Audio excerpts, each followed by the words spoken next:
So the special meeting is reconvened at 6:02 p.m. Would anyone like to make a motion for action? I'd like to make a motion that we assign a special hearing. I'm sorry, forget. Special hearing. What was the word?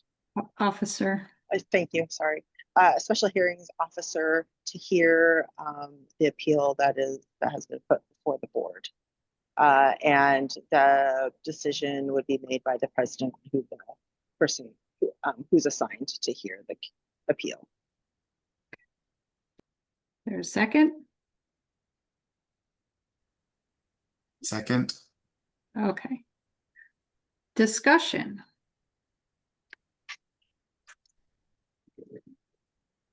Darby, would you care to explain why? Yes, I will make some comments in discussion with respect to this motion.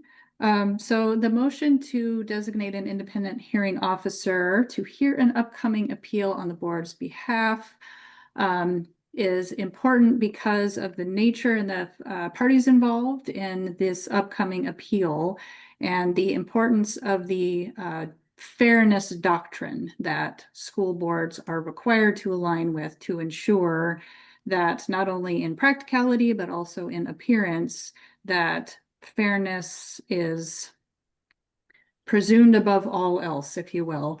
And so given the parties involved in this upcoming appeal, I think it is important that the board take this action to support this motion.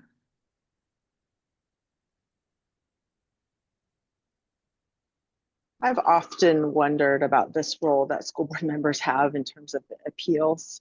I've often, not that we can't listen and see if someone followed procedure or not, but I just wonder if maybe there are people who are better suited to hear these appeals. So in the future, I'd be open to having this option available to us more often than just assuming that the board would be hearing the appeal. It just feels like someone with more experience might be able to contribute to the process in a better way than we can.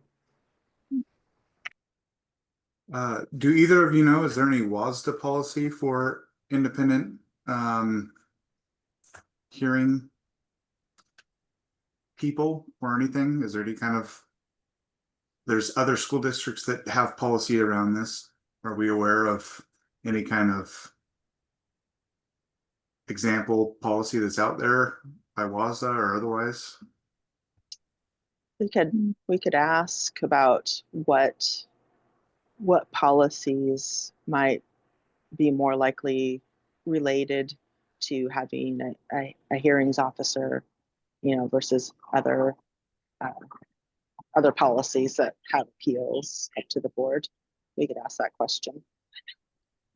I don't know that I would jump completely on board with that, because I like the idea of local control on making some of these decisions if the appeal is relevant. If there's parties involved that would require fairness doctrine, like Darby spoke about, an independent hearing person would be an option and could or should be added to the policy. I wouldn't be opposed to that.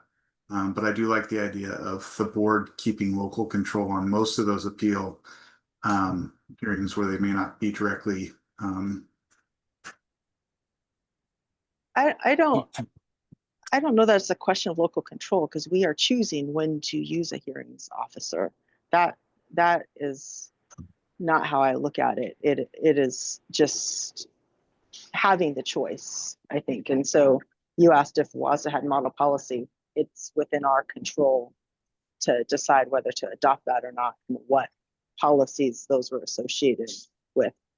Asking for model policy does not take away our local control at all.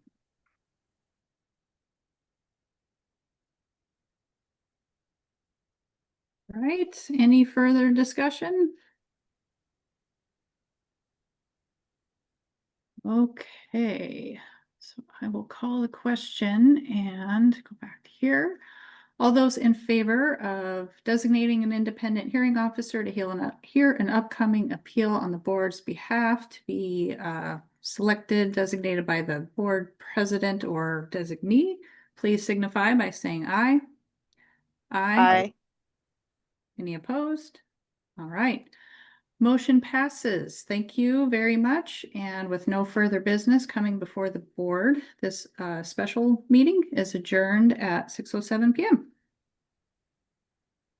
Thanks all. Thank you.